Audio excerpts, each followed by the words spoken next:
चलो इस बारे में बात नहीं करते। मुझे नहीं पता कि पश्चिम का राजा यहाँ क्यों आया है। केशव ने ये सुना और शांति से कहा, मैंने राजा झेंग के कुछ कार्यों के बारे में सुना था और उत्सुक था, इसलिए मैं राजा झेंग की शैली देखने आया था, इसीलिए मैं यहाँ आया हूँ। महक ने मुस्कुराते हुए कहा। केशव ये सुनकर दंग रह गया। सिर्फ इसी के लिए? दिलचस्प है। राजा शी, कृपया अंदर आइए। केशव ने शांति से कहा, मैं राजा केशव से मिल चुका हूँ और अब मेरे जाने का समय हो गया है। हालांकि मैं ये देखने के लिए उत्सुक हूँ कि राजा केशव प्रमुख संप्रदायों के खिलाफ कैसे लड़ेंगे। मैं देखने का इंतजार कर रहा हूँ, महक ने मुस्कुराते हुए कहा और केशव के निमंत्रण को अस्वीकार कर दिया। ऐसा कहने के बाद महक का चेहरा चमक उठा और पलक झपकते ही प्रकाश की एक लकीर की तरह वह दुनिया में गायब हो गई। आम लोग दक्षिया की मौजूदा स्थिति पर चर्चा कर रहे हैं। कई लोग सोचते हैं कि हालांकि केशव को राजा का ताज पहनाया गया है, वे सभी सोचते हैं कि केशव शायद शाही राजधानी में छिप जाएगा और सत्यपथ संप्रदाय में जाने की हिम्मत नहीं करेगा, क्योंकि सत्यपथ संप्रदाय बारूद का ढेर बनने वाला है। केवल पश्चिम के राजा को ही यकीन था कि केशव इस लड़ाई में भाग लेंगे। जब केशव ने ये सुना तो वह थोड़ा आश्चर्यचकित हुआ। लेकिन अब इन बातों के बारे में चिंता करने का समय नहीं है। उसने चा जिन और दिशा को बुलाया और उन्हें उनकी वर्तमान स्थिति के बारे में बताया। उसने उन्हें सत्यपथ संप्रदाय में वापस ले जाने की योजना बनाई। सत्यपथ संप्रदाय अब उसके बिना नहीं रह सकता, लेकिन केशव उन्हें शाही राजधानी में छोड़ने के बारे में चिंतित था, इसलिए उसने उन्हें सत्यपथ संप्रदाय में वापस ले जाने की योजना बनाई। जब तक वह वहां है, सब कुछ हल हो सकता है।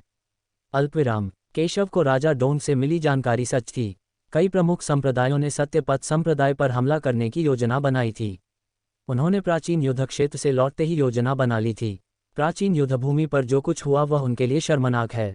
प्राचीन युद्ध क्षेत्र के बाहर प्रमुख संप्रदायों के कई प्रतिभाशाली लोग केशव के हाथों दुखद रूप से मारे गए।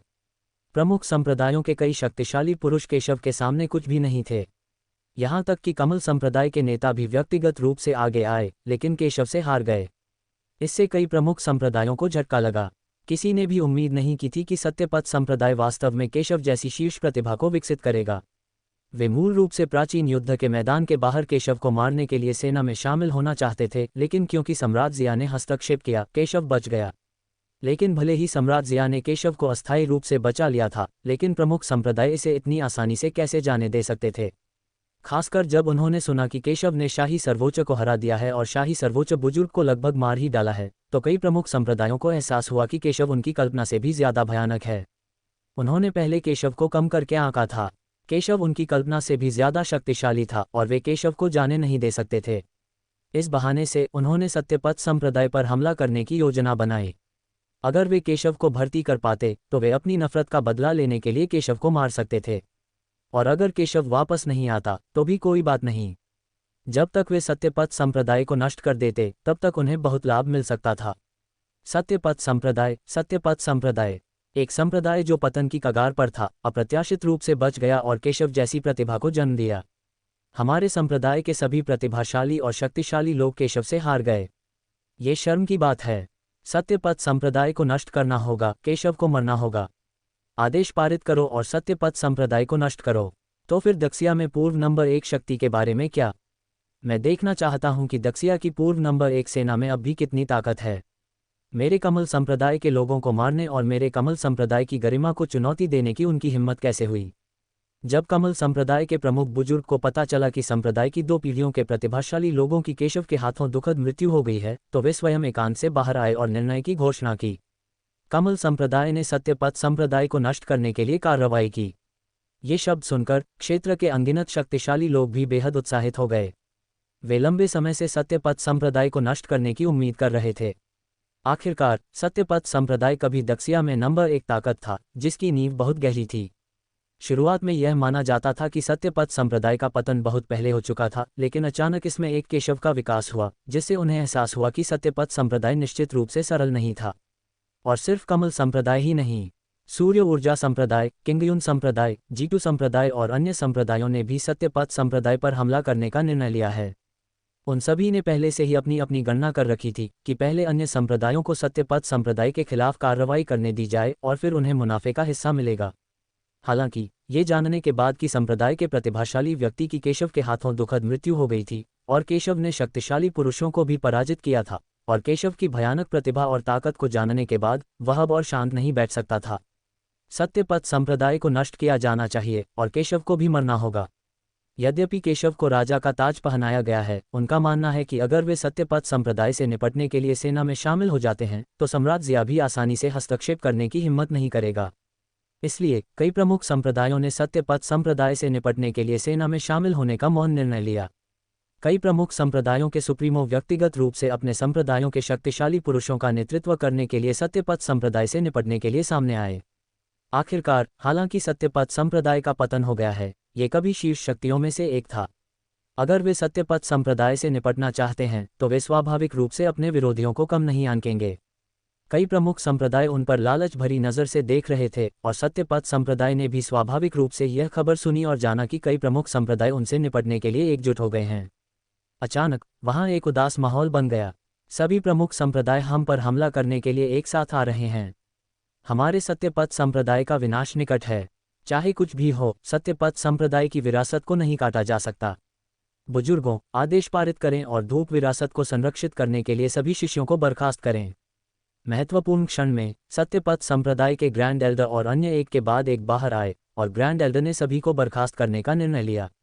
सत्यपथ संप्रदाय अभी भी कमजोर है और अन्य संप्रदाय उनसे अधिक मजबूत हैं। यह उल्लेख करने की आवश्यकता नहीं है कि इस बार कई प्रमुख संप्रदायों ने कमल संप्रदाय और केशव से निपटने के लिए सेना में शामिल हो गए हैं। सभी प्रमुख संप्रदायों ने हमला करने के लिए सेना में शामिल हो गए, लेकिन वे केशव के सामने कुछ भी नहीं थे। शिष्यों को पीछे छोड़ने से उनकी मृत्यु व्यर्थ ही होगी। शिष्यों को त्यागने से भले ही सत्यपथ संप्रदाय नष्ट हो जाए, फिर भी उनकी विरासत बनी रहेगी। लेकिन जब ये खबर सब तक फैली तो अनगिनत लोगों ने इनकार कर दिया।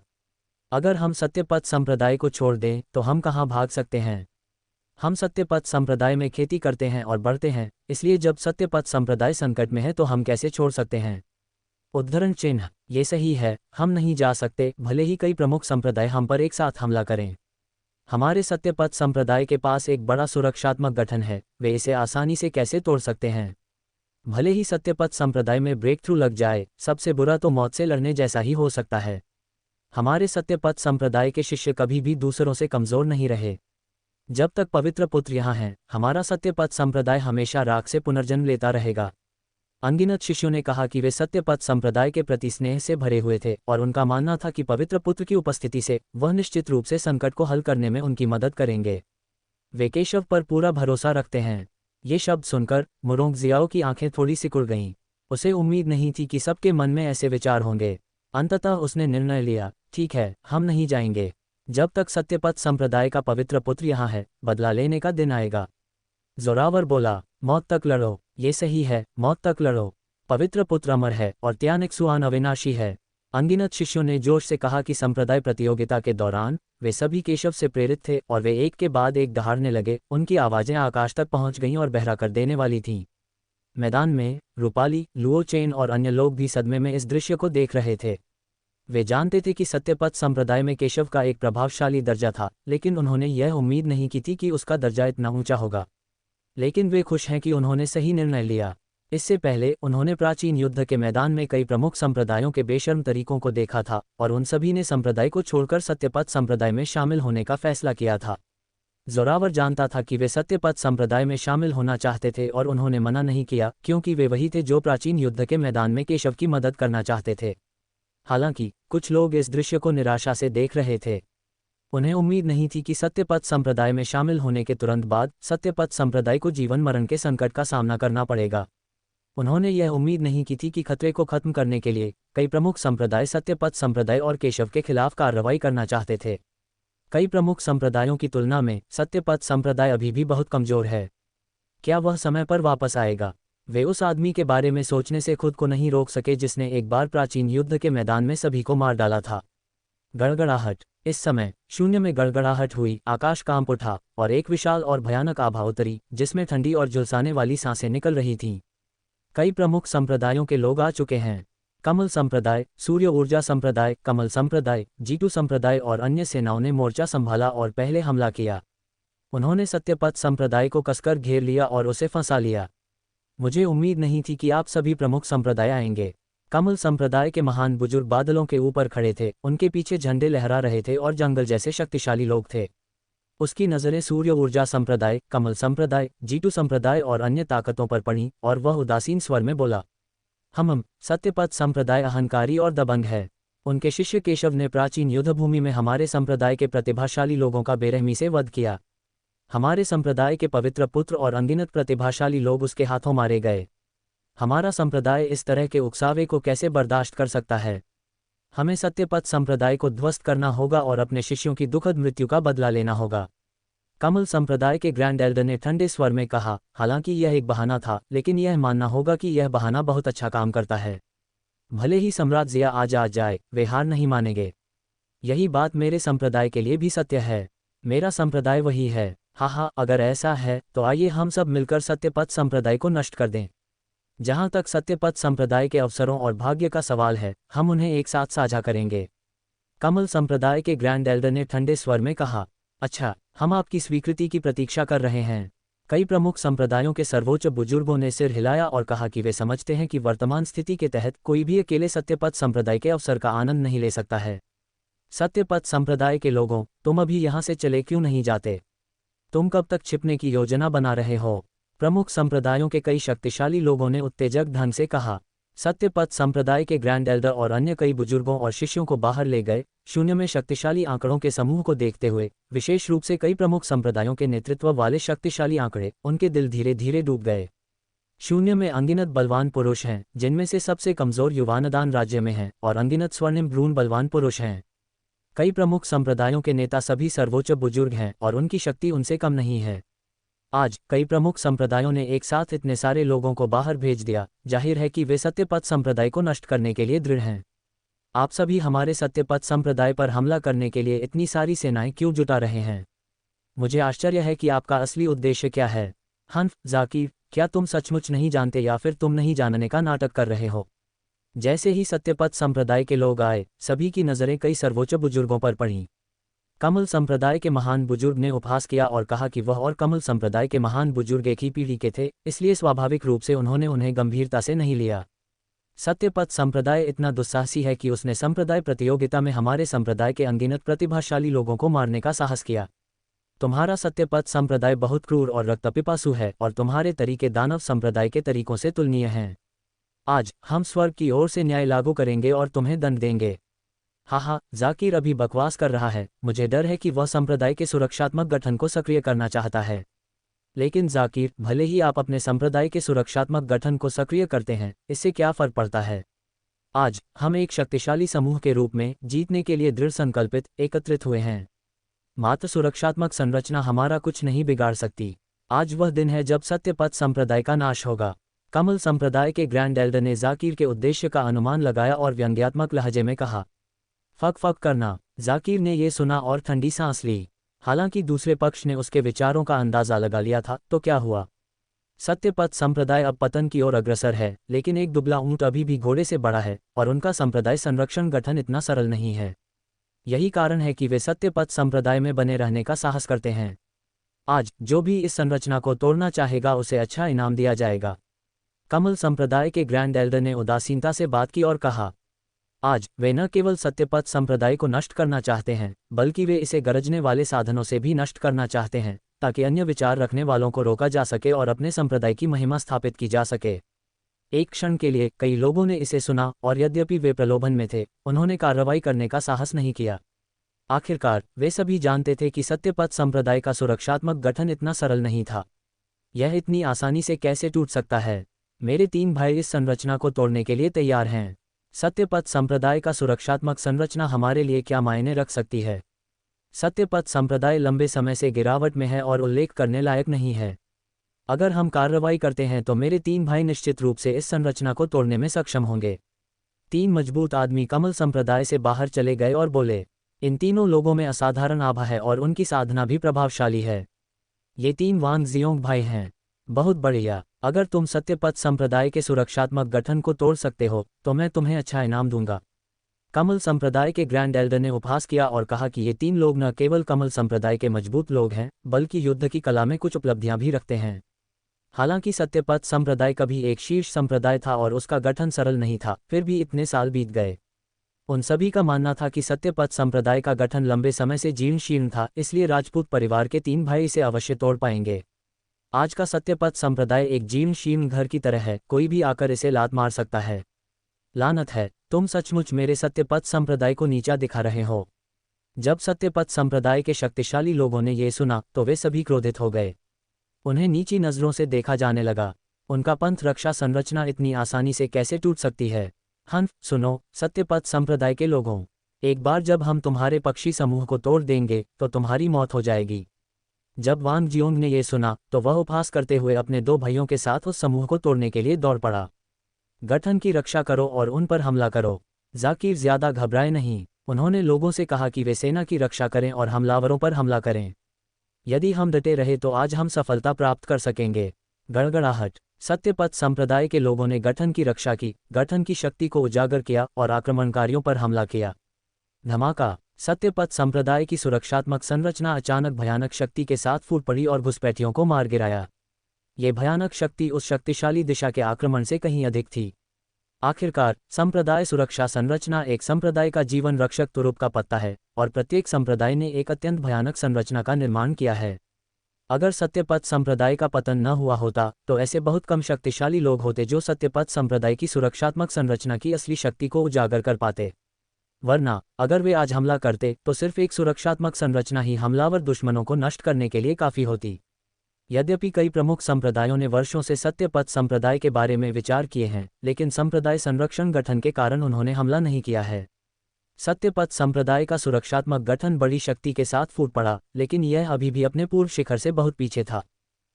बस संरचना को तोड़ना है, इससे ज्यादा कुछ नहीं। देखो हम इसे तोड़ते हैं। हालांकि तीनों वांग भाई कुछ देर के लिए पीछे हट गए, लेकिन वे जल्दी से फिर से संगठित हो गए, ठंडी सांस ली और फिर से हमला बोल दिया। एक पल के लिए उनकी शक्ति संप्रदाय की रक्षा संरचना के बराबर थी। क्या चल रहा है? ये दृश्य देखकर जाकिर का चेहरा अचानक बदल गया।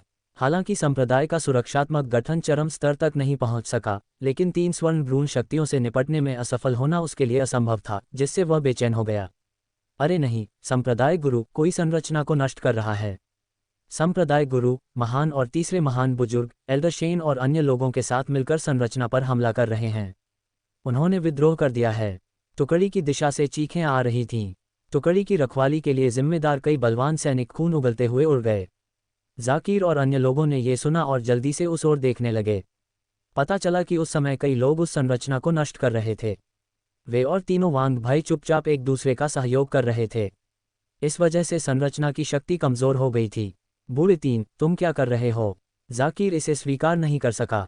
उसने उस व्यक्ति की ओर देखा जिसने ये कदम उठाया था और पाया कि वह कोई और नहीं बल्कि सत्यपथ संप्रदाय का तीसरा सर्वोच्च बुजुर्ग था। उसे विश्वास ही नहीं हुआ। आप क्या कर रहे हैं? भाई, आपने एक बार मुझे केशव के लिए दंडित किया था और अब हमारे सत्यपथ संप्रदाय के सामने जो संकट है वह उस हारे हुए केशव के कारण है। मैं उसकी वजह से मरना नहीं चाहता। 3 प्रमुख संप्रदायों के सर्वोच्च बुजुर्गों ने मुझसे पहले ही संपर्क कर लिया है। जब तक मैं अंदर और बाहर से उनके साथ सहयोग करता हूं, तब तक जब हम संरचना को तोड़ेंगे तो मुझे बहुत लाभ होगा, इसलिए मुझे दोष न दें। जब तीसरे सर्वोच्च बुजुर्ग ने यह सुना तो उन्होंने ठंडे स्वर में कहा। वह जाकिर के प्रति पूरी तरह से नाराज था। केशव को ही जाकिर ने सजा देकर यिनफेंग क्लिफ भेज दिया था। वह ये कैसे स्वीकार कर सकता था कि उसे सिर्फ एक कूड़े के टुकड़े के लिए यिनफेंग क्लिफ जाना पड़ेगा। इसी समय कमल संप्रदाय के किसी व्यक्ति ने उनसे संपर्क किया और वादा किया कि सत्यपथ संप्रदाय के विनाश से उन्हें बहुत लाभ होगा। स्वाभाविक रूप से वह मान गए। ये सही है, उस दुष्ट केशव ने एक बार मेरे आहूजा परिवार के गौरव को नष्ट कर दिया था। मैं सत्यपथ संप्रदाय में कैसे योगदान दे सकता हूँ? केशव को मरना होगा और सत्यपथ संप्रदाय को नष्ट करना होगा। शेन रुक्सू ने उसी ठंडे लहजे में कहा कि केशव ने अभय को मार डाला, जिससे वह केशव और कमल संप्रदाय के प्रति आक्रोश से भर गया, इसलिए उसने कई प्रमुख संप्रदायों के साथ मिलीभगत की। कुछ अन्य शक्तिशाली लोग जिन्होंने कार्रवाई की वे भी केशव के दुश्मन थे। केशव ने उन्हें बदनाम किया था, इसलिए उन्होंने कई प्रमुख संप्रदायों के साथ मिलकर सत्यपथ संप्रदाय को नष्ट करने की ठान ली। ये वास्तव में उनके कारण ही था कि कई प्रमुख संप्रदायों के सर्वोच्च बुजुर्गों ने 3 सबसे शक्तिशाली पुरुषों को गठन को तोड़ने के लिए कार्रवाई करने की अनुमति देने का साहस किया। उनके सहयोग से सबसे शक्तिशाली संरचना भी कमजोर हो जाएगी। जैसी कि उम्मीद थी, उनके सहयोग से सत्यपथ संप्रदाय का सुरक्षात्मक गठन अनिश्चित हो गया और हिलता रहा। आखिरकार सत्यपथ संप्रदाय का सुरक्षात्मक गठन केवल बाहरी दुश्मनों पर हमला करेगा और सत्यपथ संप्रदाय के लोगों पर हमला नहीं करेगा, इसलिए वे आसानी से कार्रवाई कर सकते हैं। धिक्कार है तीसरे भाई, तुमने वास्तव में अपने निजी प्रतिशोध के लिए संप्रदाय को धोखा दिया, तुम मौत के लायक हो। जाकिर को यह सुनकर यकीन नहीं हुआ। वह कई सालों से सत्यपथ संप्रदाय में था और लंबे समय से तीसरे महापुरुष और अन्य लोगों को अपना भाई मानता था। उसे उम्मीद नहीं थी कि वे अपनी निजी दुश्मनी के चलते सत्यपथ संप्रदाय को धोखा देंगे और सत्यपथ संप्रदाय को फंसाने के लिए विदेशी दुश्मनों से सांठगांठ करेंगे।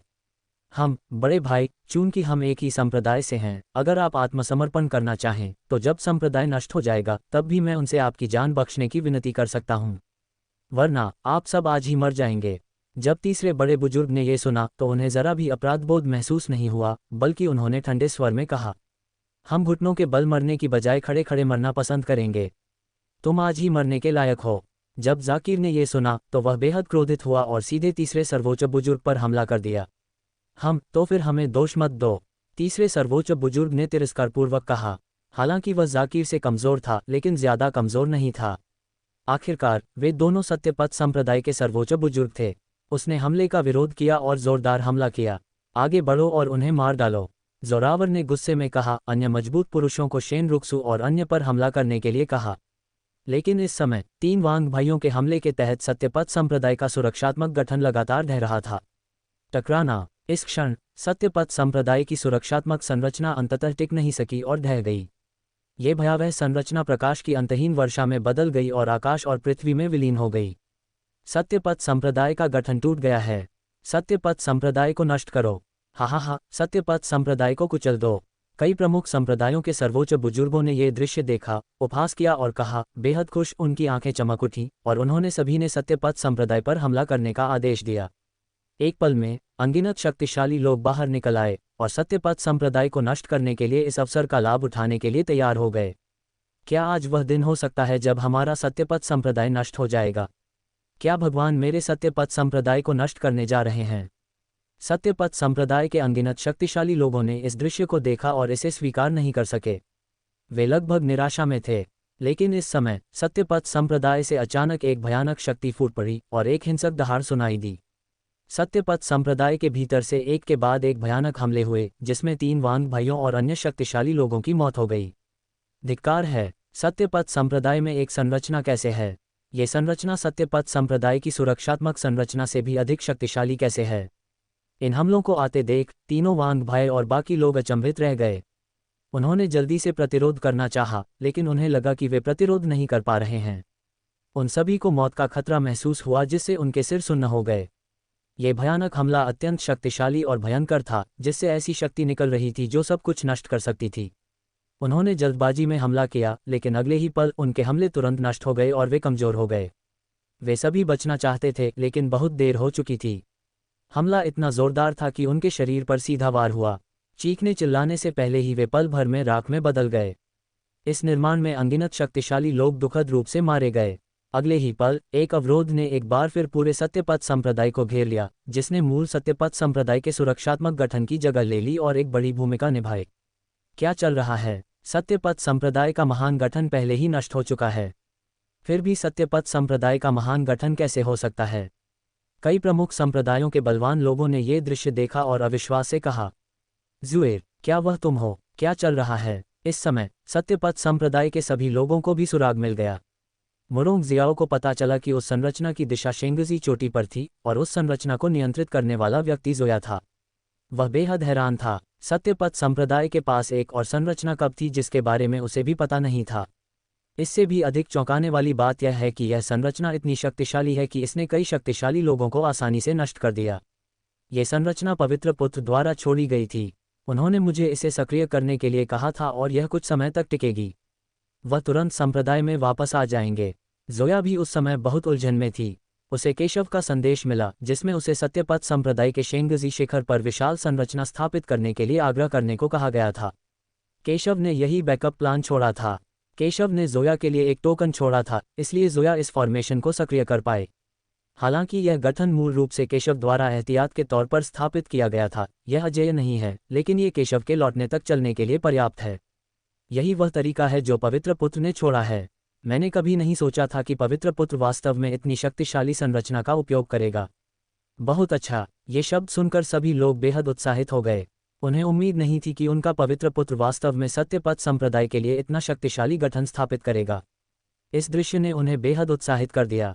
3 वांग भाई और अन्य पहले बेहद शक्तिशाली थे और उन्होंने सत्यपथ संप्रदाय के सुरक्षात्मक गठन को नष्ट कर दिया था, लेकिन वे केशव के गठन की शक्ति के सामने पूरी तरह से कमजोर थे। ऐसे अनगिनत शक्तिशाली लोग भी हैं जो इस निर्माण कार्य में दुखद रूप से मारे गए। वे अजेय नहीं हैं। हर कोई हैरान था और उत्साहित था। हालांकि आज कई प्रमुख संप्रदायों द्वारा सत्यपथ संप्रदाय पर हमला करने का बहाना केशव की वजह से था, लेकिन वे सभी जानते थे कि मार्शल आर्ट की दुनिया ऐसी ही होती है जहां ताकतवर कमजोर पर हमला करते हैं। केशव के बिना भी उनके मन में कई प्रमुख संप्रदायों के प्रति द्वेष है। वे पहले भी बाहर प्रशिक्षण लेते रहे थे और अक्सर दूसरी ताकतों द्वारा धमकाए जाते थे, लेकिन वे विरोध करने में असमर्थ थे और केवल उनकी धमकियों को सहन कर सकते थे। ये सब सिर्फ इसलिए था क्योंकि सत्यपथ संप्रदाय का पतन हो गया था। लेकिन केशव की उपस्थिति ने सत्यपथ संप्रदाय को प्रसिद्धि दिलाई। केशव ने अपने सत्यपथ संप्रदाय के पवित्र पुत्र के रूप में प्राचीन युद्धभूमि में प्रमुख सेनाओं के कई पवित्र पुत्रों को मार डाला और सत्यपथ संप्रदाय की ख्याति फैलाई। वे गर्वित कैसे न होते। लानत है, तुम मरने के लायक हो। जब कमल संप्रदाय के महापुरुष ने यह दृश्य देखा तो उनका चेहरा बेहद कुरूप हो गया। उन्होंने शुरू में सोचा था कि सत्यपथ संप्रदाय की सुरक्षात्मक संरचना टूट गई है और उनके लिए सत्यपथ संप्रदाय को नष्ट करना आसान होगा। हालांकि उन्हें यह उम्मीद नहीं थी कि सत्यपथ संप्रदाय के पास अभी भी एक और विशाल संरचना थी जिसने उनके कई लोगों को मार डाला। सत्यपथ संप्रदाय को ज्यादा नुकसान नहीं हुआ, लेकिन उनके कई बलवान लोग हताहत हुए। ये वाकई बहुत शर्मनाक था। धमाका! एक पल में कमल संप्रदाय के महापुरुष से एक शक्तिशाली शक्ति फूट पड़ी। उसने मुक्का मारा और भयानक हमला उल्कापिंड की तरह शक्तिशाली और सीधा था जो सत्यपथ संप्रदाय की ओर फट पड़ा। यहाँ तक कि बहुत दूर से भी हर कोई कमल संप्रदाय के ग्रैंड एल्डर की भयानक शक्ति को महसूस कर सकता था। वह अभी तक कमल संप्रदाय का सबसे मजबूत सर्वोच्च बुजुर्ग नहीं है, लेकिन उसकी ताकत जाकिर से ज्यादा खराब नहीं है। सबके चेहरे बेहद घबराए हुए थे। यद्यपि केशव के गठन ने पहले कई शक्तिशाली लोगों को मार डाला था, लेकिन वे कमल संप्रदाय के सर्वोच्च बुजुर्ग से बहुत कमतर थे। ऐसा लगता है कि कमल संप्रदाय का सर्वोच्च बुजुर्ग सांसारिक दुष्ट क्षेत्र के चरम पर पहुंच गया है, जो बेहद भयानक है। क्या केशव द्वारा स्थापित संरचना अभी भी इसका सामना कर पाएगी? हालांकि केशव के तरीके सरल नहीं हैं, वह अभी भी बहुत छोटा है और केशव मार्शल आर्ट में अधिक मजबूत है, इसलिए हर कोई अभी भी काफी चिंतित है। गड़गड़ाहट! पूरा शेंगजी शिखर जोर जोर से हिल रहा था। जैसे ही कमल संप्रदाय के महापुरुष ने अपनी चाल चली, पूरी संरचना फिर से सक्रिय हो गई। आकाश और धरती का रंग बदल गया और अनगिनत भयानक शक्तियां फूट पड़ीं। ये भयानक शक्ति एक शक्तिशाली मारक चाल में बदल गई, जिसने सीधे कमल संप्रदाय के महापुरुष पर प्रहार किया। इस समय कमल संप्रदाय के ग्रैंड एल्डर को वास्तव में खतरे का एहसास हुआ। धमाका! एक क्षण में ही उसका आक्रमण नष्ट हो गया। इसके अलावा केशव द्वारा स्थापित संरचना ने उसे बंद कर दिया, मानो अगर उसने फिर से हमला किया तो वह नष्ट हो जाएगा।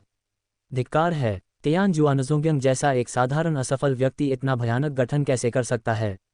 कमल संप्रदाय के महापुरुष को इस पर विश्वास नहीं हुआ। उन्हें उम्मीद नहीं थी कि केशव द्वारा स्थापित संरचना सत्यपथ संप्रदाय की संरचना से भी ज्यादा शक्तिशाली होगी। वह पूरी तरह से अपमानित, क्रोधित और शर्मिंदा महसूस कर रहा था। उसकी आंखों में हत्या का इरादा था। कमल संप्रदाय, शुवान्यू संप्रदाय और अन्य संप्रदायों के बड़े बड़े बुजुर्ग भी इस क्षण स्तब्ध रह गए। उन्हें उम्मीद नहीं थी कि यह संरचना इतनी भयानक होगी, यहाँ तक कि सत्यपथ संप्रदाय की सुरक्षात्मक संरचना से भी अधिक भयानक।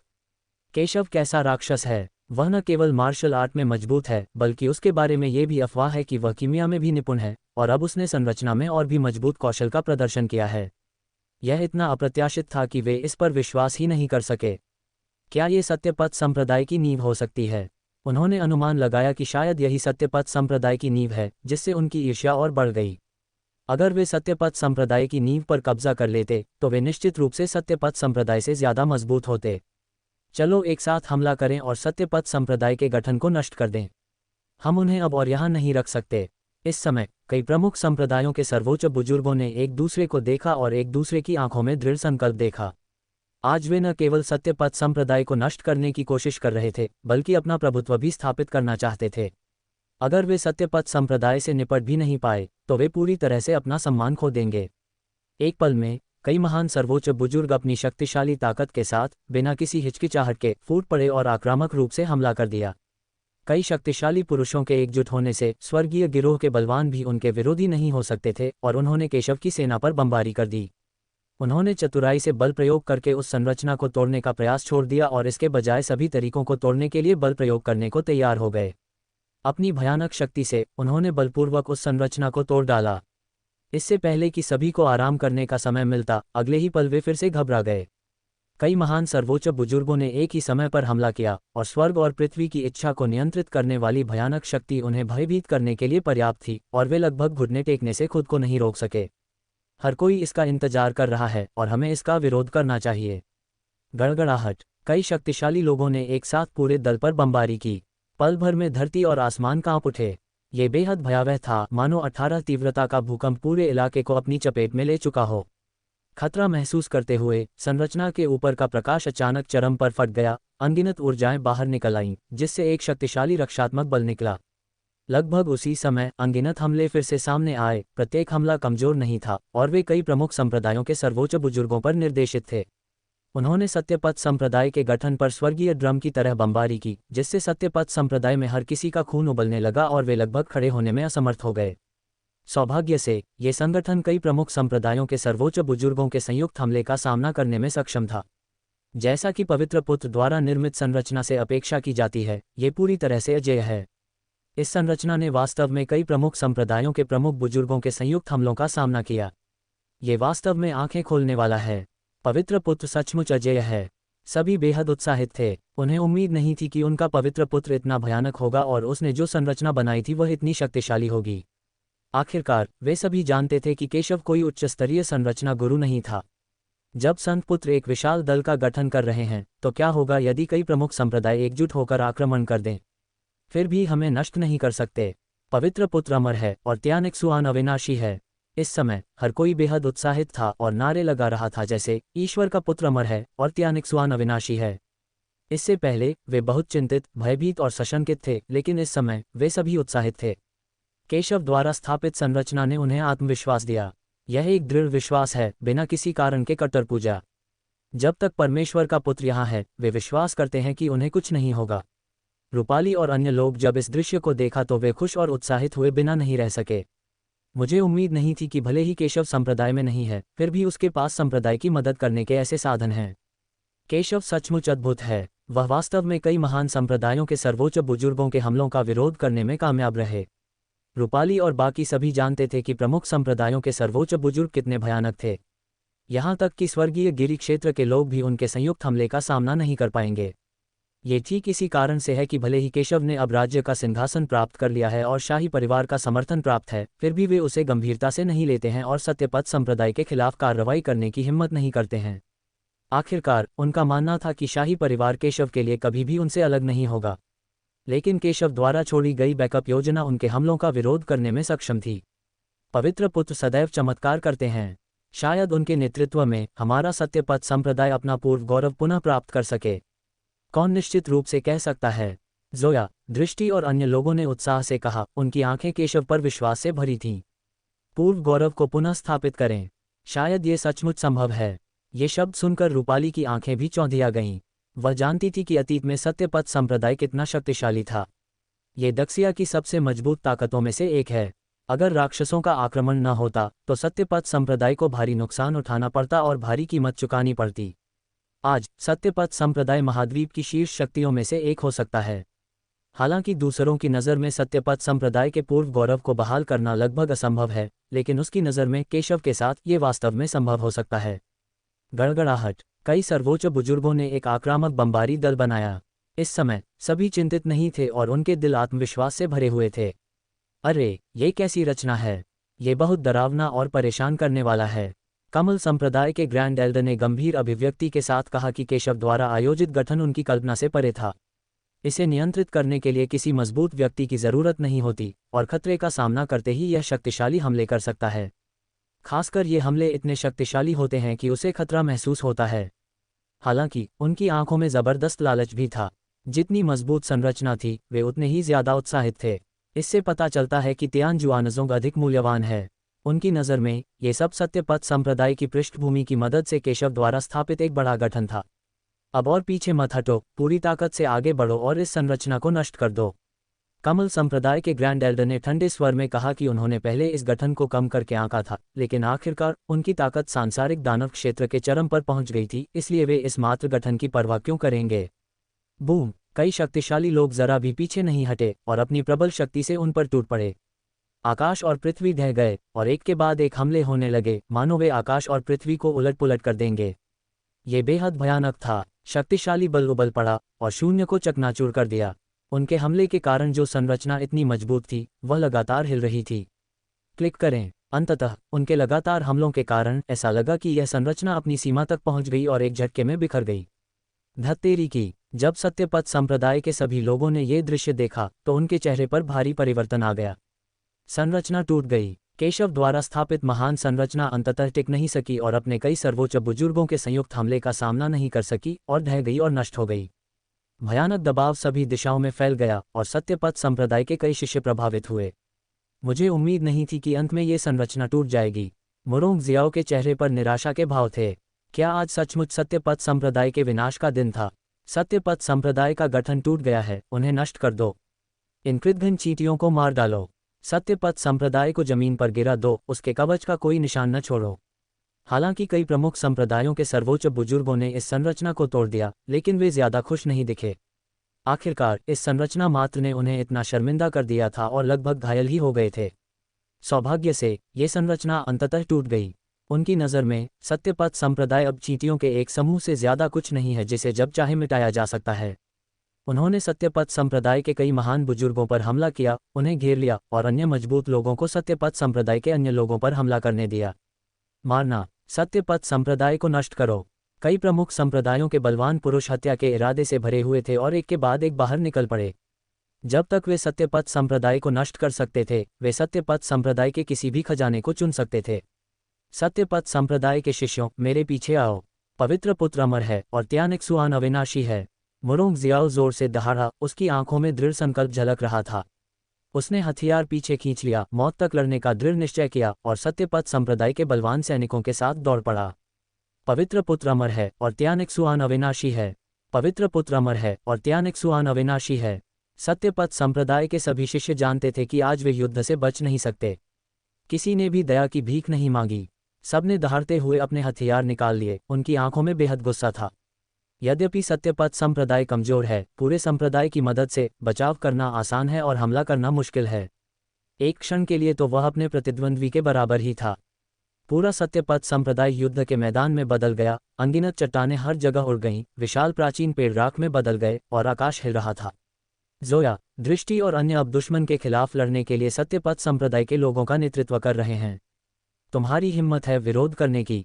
तुम मौत चाहते हो? जोया और अन्य लोगों को प्रभावशाली ताकत के साथ फटते हुए देखकर कई प्रमुख संप्रदायों के मजबूत पुरुषों ने उन्हें देखा और जोया और अन्य लोगों की ओर एक साथ दौड़े, उन सभी को मारने के लिए तैयार।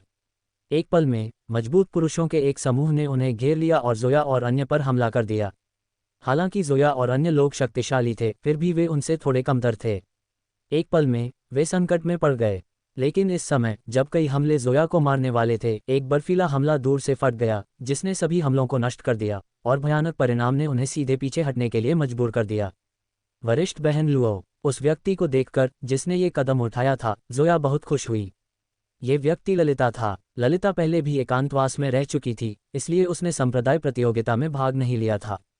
हालांकि आज संप्रदाय जीवन मरण के संकट में है और ललिता अंततः एकांत से बाहर आ गया। ललिता कभी संप्रदाय की शीर्ष प्रतिभाओं में से एक थी, लेकिन ललिता हमेशा बहुत कम महत्वपूर्ण रही है। इसलिए संप्रदाय में लगभग हर कोई केवल केशव को जानता है और बहुत कम लोग ललिता को जानते हैं, लेकिन ललिता के साथ उसका बहुत करीबी रिश्ता है। तुम ठीक हो? ललिता ने एक कदम आगे बढ़ाया, उनके सामने आया और गंभीर नज़र से पूछा।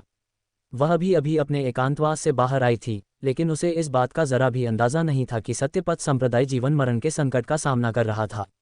हम ठीक हैं। जोया ने अपना सिर हिलाया और कहा, चूंकि तुम ठीक हो तो विरोध करो, चाहे कोई भी हो। अगर वे सत्यपथ संप्रदाय को नष्ट करना चाहते हैं तो उन्हें खून से कीमत चुकानी होगी। ललिता ने ठंडे स्वर में कहा और उसने सत्यपथ संप्रदाय के सभी लोगों को मारने के लिए नेतृत्व किया। अच्छा, ललिता के नेतृत्व में जोया और अन्य अधिक से अधिक शक्तिशाली हो गए और दुश्मन का विरोध करने के लिए हमला करते रहे। स्वाभाविक रूप से कई प्रमुख संप्रदायों के शक्तिशाली लोगों ने ललिता को देखा और चौंक गए। उन्हें उम्मीद नहीं थी कि सत्यपथ संप्रदाय में केशव के अलावा एक और राक्षसी प्रतिभा है। जैसी कि उम्मीद थी, यह उनकी उम्मीदों से परे नहीं था। सत्यपथ संप्रदाय गुप्त रूप से उभर रहा होगा। यदि उन्होंने इस बार सत्यपथ संप्रदाय पर हमला नहीं किया होता तो शायद सत्यपथ संप्रदाय को सचमुच बढ़ने का मौका मिल जाता। तब तो वे मुसीबत में पड़ जाएंगे। कमल संप्रदाय के गुरु ने ठंडे स्वर में कहा, उस औरत को मार डालो। हाँ, शब्द सुनकर गोल्डन एम्ब्रियो दायरे में मौजूद कई कमल संप्रदाय के बुजुर्गों ने सिर हिलाया और चिल्लाया और ललिता की ओर दौड़े। एक बुजुर्ग ने तो ललिता को लालच भरी नजरों से घूरा। ललिता बेहद खूबसूरत थी, इसलिए स्वाभाविक रूप से उसका उस पर दिल आ गया। मेरी प्यारी छोटी सुंदरी, तुम हमारी बराबरी नहीं कर सकती। बस आत्मसमर्पण कर दो और मैं तुम्हें अपना बर्तन बना लूंगा और तुम्हारी जान बख्श दूंगा। उसने लालच से ललिता से कहा। अदालत में मौत। जब ललिता ने ये सुना तो उसके चेहरे पर ठंडक छा गई। वह अच्छी तरह जानती थी कि अगर वह कड़ाही बन गई तो क्या अंजाम होंगे, लेकिन उसके लिए कड़ाही बनना नामुमकिन था। चूंकि तुम दया की भीख नहीं मांगोगे, इसलिए मुझे ये दोष मत दो कि मैंने तुम्हें कार्रवाई करने के लिए मजबूर किया। तब तक तुम्हारे पास मेरी भट्टी बनने के अलावा कोई विकल्प नहीं होगा, भले ही तुम ऐसा न करना चाहो। ये शब्द सुनकर बोलने वाला बुजुर्ग ठंडी सांस लेते हुए मारने के लिए दौड़ा। उसकी ताकत ललिता से कहीं ज्यादा थी। आखिरकार ललिता तो बस एक जूनियर थी और उसने उसे बिल्कुल भी गंभीरता से नहीं लिया। अगर वह उसकी हंडा बनने से इनकार भी कर दे तो कोई बात नहीं। जब वह ललिता को हरा देगा तो उसके पास उसकी हंडा बनने के अलावा कोई चारा नहीं होगा। खासकर ललिता जैसी प्रतिभाशाली और सुंदर महिला, ऐसी महिला तो काफी शक्तिशाली होती है। ये देखकर ललिता ने ठंडी सांस ली, एक जोरदार हमला किया और अपनी तेज तलवार से वार किया। न सिर्फ उसे कोई नुकसान नहीं हुआ, बल्कि उसने अपनी प्रतिद्वंद्वी को एक ही तलवार से पीछे धकेल दिया। कमल संप्रदाय के बुजुर्ग ललिता को देखकर हैरान रह गए। उन्हें उम्मीद नहीं थी कि ललिता इतनी शक्तिशाली होगी। वे समझ गए कि उन्हें ललिता को कम नहीं आंकना चाहिए, और कई बुजुर्ग एक ही समय में बाहर निकले और ललिता को घेर लिया। उन्होंने भयंकर और प्रभावशाली मारक चालों से हमला किया। लगभग उसी समय उन्होंने ललिता पर भयानक और शक्तिशाली हमले किए। हर हमला इतना शक्तिशाली था कि मानो आसमान टूट पड़ा हो। ललिता को कई लोगों के संयुक्त हमले का सामना करना पड़ा, लेकिन वह डरी नहीं। उसने अपनी तलवार से एक शक्तिशाली तलवार की रोशनी फोड़ दी। यद्यपि उसकी तलवारबाजी केशव जितनी अच्छी नहीं है, फिर भी इसे पूरे दक्षिया में सर्वश्रेष्ठ माना जाता है। तुरंत ही एक तेज तलवार की रोशनी फूट पड़ी, जो शून्य को पार करती हुई कई विरोधियों की ओर बढ़ गई। गड़गड़ाहट। उसके हमले बेहद शक्तिशाली थे। कई लोगों का सामना करते हुए भी वह किसी भी तरह से नुकसान में नहीं रही और उन्हें पीछे हटने पर मजबूर कर दिया। तुम सब हारे हुए लोगों, एक साथ आओ और उसकी देखभाल करो। उन्हें पीछे हटने पर मजबूर होते देख कमल संप्रदाय के गुरु के चेहरे पर एक अजीब सा भाव था। उन्हें उम्मीद नहीं थी कि वे एक कनिष्ठ से भी नहीं निपट पाएंगे। ये कमल संप्रदाय के लिए एक अपमान था। कई और बुजुर्ग मारने के लिए दौड़ पड़े। देखते ही देखते ललिता का सामना कई गोल्डन एम्ब्रियो योद्धाओं से हुआ। ये सभी योद्धा कमल संप्रदाय के शीर्ष योद्धा थे और उनकी ताकत भी कम नहीं थी। यहाँ तक कि एक दिशा योद्धा के लिए भी इस दृश्य का सामना करना बहुत मुश्किल होता। ललिता ने एक ही चाल में हमला कर दिया और हालांकि उसने कुछ लोगों को पीछे हटने पर मजबूर कर दिया, उसका चेहरा थोड़ा बदसूरत लग रहा था। विरोधियों की संख्या बढ़ती जा रही थी और उनमें से कई का अकेले सामना करना उसके लिए अभी भी मुश्किल था। इस समय जोया और अन्य लोग भी अन्य मजबूत पुरुषों से उलझे हुए थे और ललिता की मदद करने के लिए बिल्कुल भी नहीं आ सके। कई शक्तिशाली बुजुर्गों की घेराबंदी का सामना करते हुए ललिता को नुकसान हो रहा था। ललिता की आंखें थोड़ी सिकुड़ गईं और वह बहुत बदसूरत लग रही थी। अगले ही पल मानो उसने मन बना लिया हो, वह और भी तेज आभा के साथ फूट पड़ी। धमाका। उसके पीछे एक भयानक राक्षस प्रकट हुआ जो भयानक गति से बाहर निकल रहा था। उसका खून फूट पड़ा, जिससे दर्शकों में मौजूद कई लोग तुरंत बेहोश हो गए। ये कौन सी रक्त रेखा है, इतना शक्तिशाली? इस समय कई लोगों ने ललिता के शरीर में रक्त शक्ति देखी और महसूस किया कि उनका अपना रक्त दबा हुआ है। ये रक्त दमन था। उन्हें उम्मीद नहीं थी कि सत्यपथ संप्रदाय में इतना भयानक रक्त वाला कोई शिष्य होगा। यह महिला इतनी शक्तिशाली कैसे हो सकती है? धत्तेरी की। कमल संप्रदाय के कई बुजुर्गों के चेहरे इस समय ठंडे और भयभीत थे। हालांकि वे ललिता के वंश की शक्ति को नहीं देख पा रहे थे, लेकिन वे देख सकते थे कि यह वंश साधारण नहीं था। मुझे उम्मीद नहीं थी कि सत्यपथ संप्रदाय में इतनी भयानक रक्त शक्ति होगी। वे एक दूसरे को घूरने लगे, अब खुद को रोकने की हिम्मत नहीं कर रहे थे और एक के बाद एक सभी प्रकार की शक्तिशाली हत्या की चालें शुरू हो गईं। ललिता के शरीर में रक्त शक्ति का विस्फोट हुआ, उसकी आंखें स्थिर हो गईं और उसने अपने हाथ में लंबी तलवार उठाई। तलवार की एक शक्तिशाली रोशनी सीधे उनकी ओर फटी।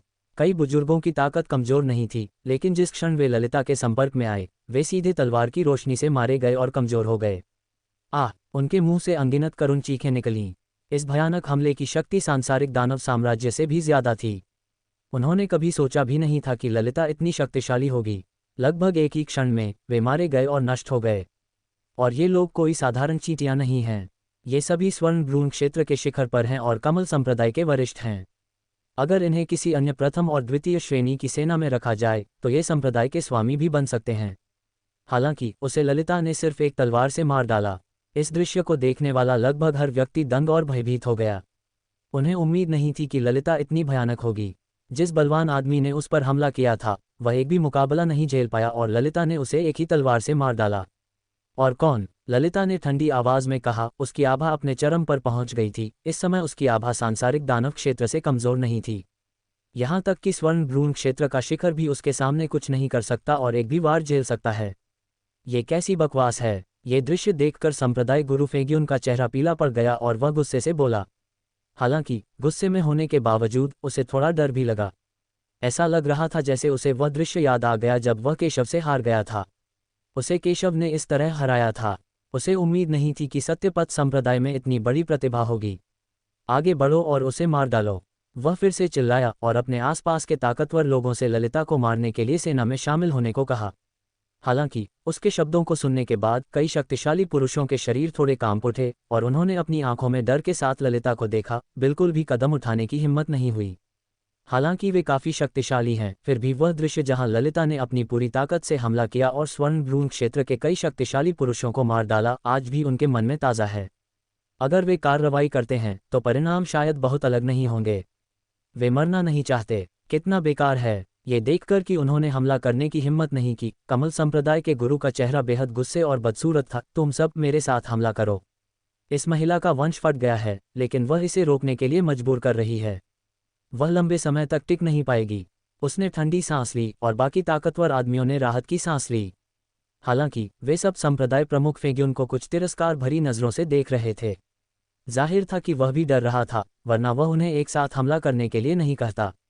लेकिन दूसरा पक्ष तो संप्रदाय का नेता था, इसलिए स्वाभाविक रूप से उन्होंने और कुछ कहने की हिम्मत नहीं की। संप्रदाय गुरु फेग्यून ने शक्तिशाली पुरुषों के एक समूह का नेतृत्व करते हुए ललिता को घेर लिया।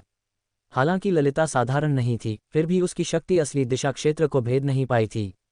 संप्रदाय गुरु फेग्यून की शक्ति असली दिशा क्षेत्र में थी और आज उसकी मदद के लिए अन्य शक्तिशाली पुरुष भी मौजूद थे। एक पल के लिए ललिता को नुकसान हुआ।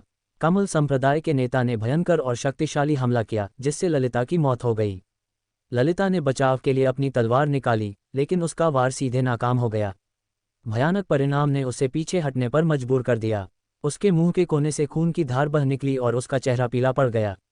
अभी अभी उसने एक ही तलवार से कई उच्च स्तरीय गोल्डन एम्ब्रियो योद्धाओं को मार गिराया।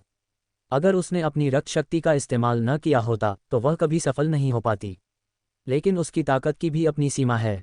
संप्रदाय प्रमुख फेग्यून और अन्य लोगों के हमलों का सामना करते हुए वह कुछ हद तक शक्तिहीन हो गई थी। मारना। फिर भी ललिता बिल्कुल भी पीछे नहीं हटी। उसने अपने मुंह के कोने से खून पोंछा और भी जोर से फूट पड़ी। अदालत में मौत। जब कमल संप्रदाय के नेता ने यह दृश्य देखा तो वह ठंडी सांस लेने लगा। वह ये कैसे नहीं देख पाया कि ललिता बस टिकी हुई थी, एक खर्चीली ताकत। हर कोई केशव जैसा राक्षस नहीं है।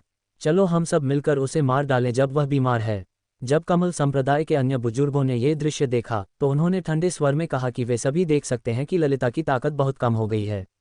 अपनी पूरी ताकत से हमला करो, पीछे मत हटो। कमल संप्रदाय के नेता ने ठंडे स्वर में कहा और अपनी भयानक शक्ति का प्रदर्शन जारी रखा। वह पहले केशव से नहीं निपट पाया था और अब उसे विश्वास नहीं हो रहा था कि वह लुओ क्यानशुए से भी नहीं निपट सकता। वह केशव से मिले अपमान का गुस्सा निकालना चाहता था। ललिता उनके हमलों का विरोध करती रही और उसका चेहरा बदसूरत हो गया। हालांकि वह ताकतवर थी, फिर भी ताकतवर आदमियों के समूह के सामने वह बहुत कमजोर थी। वह धीरे धीरे नुकसान में पड़ गई और उसे लगा कि उसके शरीर की आध्यात्मिक ऊर्जा बेतहाशा गायब हो रही है। हालांकि उसे पूरे दक्षिया और यहाँ तक कि मथुरा में एक शीर्ष प्रतिभाशाली माना जाता है, फिर भी वह ऐसी स्थिति में शक्तिहीन है। उसने इस दृश्य को कुछ निराशा से देखा। उसने शुरू में सोचा था कि वह सत्यपथ संप्रदाय की रक्षा कर सकती है, लेकिन अब लगता है कि वह सफल नहीं हो सकती। धमाका। भयानक और शक्तिशाली हमले ने तुरंत उसे मारा, उसके हमले को नष्ट कर दिया और ललिता को मारने वाला था। जोया और दूसरों के चेहरे एकदम बदल गए। वे ललिता की मदद करना चाहते थे, लेकिन वे एक कदम बहुत देर से पहुंचे थे। बैंग बैंग बैंग, धीमी आवाज़ों की एक श्रृंखला सीधे फूट पड़ी, जिससे शून्य में दरारें पड़ गईं। इस क्षण खून की तेज गंध सभी की नाक में घुस गई, जिससे सभी के मस्तिष्क की तंत्रिकाएं उत्तेजित हो गईं।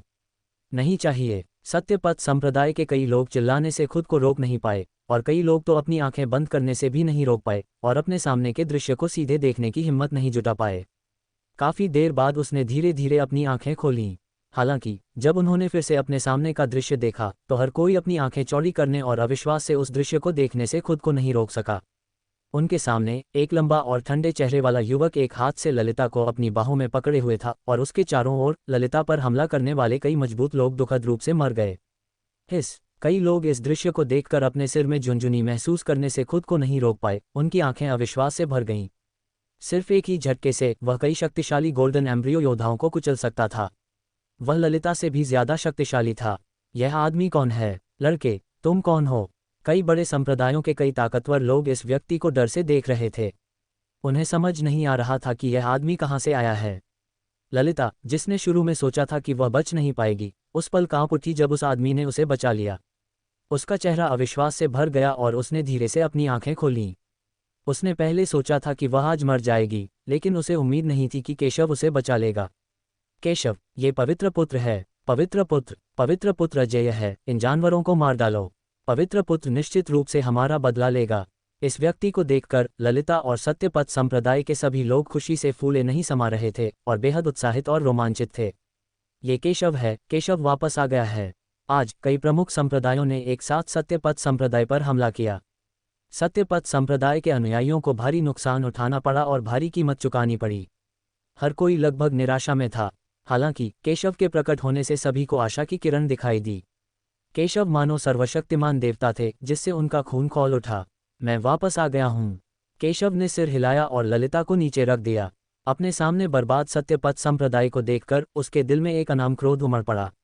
आज इन सबको मरना ही होगा। केशव, तुम वापस आ गए हो। तुम सचमुच मौत को दावत दे रहे हो। केशव को वापस आते देख संप्रदाय प्रमुख फेग्युन गुस्से से आग बबूला हो गया। अगर उसने समय रहते केशव के हमले को नहीं टाला होता तो उसकी जान जा सकती थी। ये कहा जा सकता है कि जो व्यक्ति केशव से सबसे ज्यादा नफरत करता है वह कोई और नहीं बल्कि वह खुद है। आखिरकार वह केशव से बुरी तरह हार गया था और दक्षिया में हंसी का पात्र बन गया था।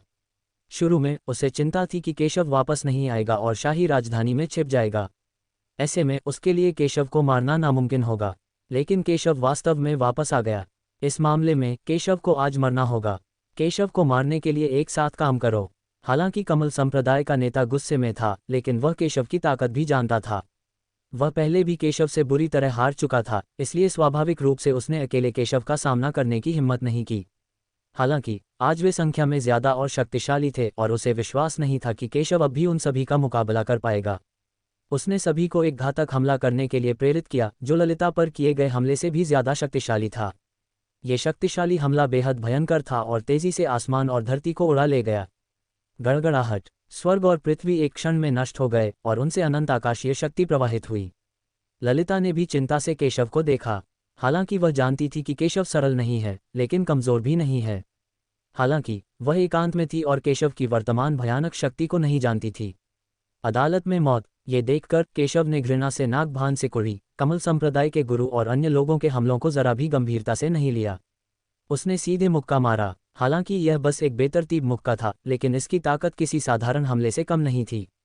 बूम! उसने बिना जरा भी हार माने एक ही मुक्का मारकर उनके हमलों का जवाब दिया। दोनों पक्षों की हिंसक ताकतें आपस में टकराईं, भयानक वेग से भड़क उठीं और तुरंत ही विस्फोट हो गया। इसका भयानक परिणाम चारों दिशाओं में फैल गया। केशव ने अगला कदम उठाया और तुरंत ललिता और सत्यपथ संप्रदाय के अन्य लोगों के पास प्रकट हुए, उनकी रक्षा की ताकि भयानक अवशिष्ट शक्ति उन्हें कोई नुकसान न पहुंचा सके। हालांकि ललिता और अन्य लोग घायल नहीं हुए, लेकिन अन्य मजबूत लोगों के लिए यह एक भयानक आपदा थी। कई बलवान लोग इस भयावह घटना से तुरंत प्रभावित हुए तथा गंभीर रूप से घायल हो गए और खून की उल्टियां करने लगे। कितनी भयानक शक्ति! ये बच्चा इतना भयानक कैसे हो सकता है? कमल संप्रदाय के गुरु द्वारा हमला करने के लिए लोगों के एक बड़े समूह का नेतृत्व करने के बावजूद वे अभी भी केशव के सामने कुछ भी नहीं थे। ये बच्चा बहुत ताकतवर है। वह प्राचीन युद्ध के मैदान की तुलना में अब और भी अधिक भयानक प्रतीत होता है। वह किस तरह का राक्षस है? उसकी ताकत केवल युवान दान क्षेत्र में ही है। क्या ऐसा हो सकता है कि उसकी युद्ध शक्ति इतनी प्रबल हो कि दिशा क्षेत्र में स्थित कमल संप्रदाय का गुरु भी उसका कुछ नहीं बिगाड़ सकता? वह कितना शक्तिशाली है! अनगिनत शक्तिशाली पुरुष इस दृश्य को आश्चर्य से देख रहे थे। केशव की प्रतिभा और शक्ति ने उन्हें ईर्ष्यालु और पागल बना दिया था। लानत है, केशव तुम मरने के लायक हो। ये देखकर कि केशव ने उसे और दूसरों को आसानी से हरा दिया, जबकि वह केशव को चोट भी नहीं पहुंचा सका, कमल संप्रदाय के गुरु पूरी तरह से क्रोधित हो गए। ये बहुत शर्मनाक था। वह केशव को मारना चाहता है। आज सत्यपथ संप्रदाय को नष्ट करने का सबसे महत्वपूर्ण उद्देश्य केशव के लिए है। केशव की प्रतिभा बहुत मजबूत है, हमें केशव को नहीं रहने देना चाहिए। आओ, उसे नीचे उतारने में मेरी मदद करो। उसने दहाड़कर दूसरे ताकतवर आदमियों को लड़ाई जारी रखने के लिए प्रेरित किया। उसे यकीन नहीं था कि केशव हमेशा उनसे लड़ सकता है। बूढ़े आदमी, तुम मरने के लिए बहुत उत्सुक हो, मैं तुम्हें जाने दूंगा। पिछली बार मैंने तुम्हें छोड़ दिया था, लेकिन इस बार तुम इतने भाग्यशाली नहीं होगे। ये देखकर कि संप्रदाय मास्टर फेग्यून अभी भी उसे मारने के लिए आ रहा था, केशव ने ठंडी आवाज में कहा कि पिछली बार जब सम्राट जिया ने हस्तक्षेप किया था तो उन्होंने संप्रदाय मास्टर फेग्यून की जान बख्श दी थी, लेकिन आज उसे मरना होगा। तुम छोटे कमीने, बहुत घमंडी हो। तुम्हें आज मर जाना चाहिए। केशव की बातें सुनकर कमल संप्रदाय का नेता आग बबूला हो गया।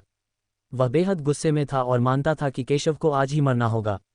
बेहतर, हवा और बादल, ब्रह्मांड, पाम, शून्य उंगली, उग्र मुट्ठी। एक ही पल में अनगिनत मारक चालें चली गईं, और ये सभी उच्च स्तरीय मारक चालें थीं। प्रचंड शक्ति के कारण आकाश और पृथ्वी का रंग बदल गया और पूरा अंतरिक्ष विकृत हो गया। पिछली चाल के बाद हर कोई जानता था कि केशव कोई साधारण व्यक्ति नहीं था, और किसी ने भी पीछे हटने की हिम्मत नहीं की। इस बार हर कोई केशव को पूरी तरह से मारने के लिए यहाँ आया था। हम मर जाओ। केशव ने उनका हमला देखा और ठंडे स्वर में चिल्लाया। पिछली बार भी उसे सत्यपथ संप्रदाय और अन्य लोगों की चिंता थी, लेकिन उसने अभी अभी सत्यपथ संप्रदाय और अन्य लोगों के लिए एक सुरक्षात्मक संरचना स्थापित की थी। अब वह बिना किसी हिचकिचाहट के हमला कर सकता है। आज उन सबको मरना ही होगा।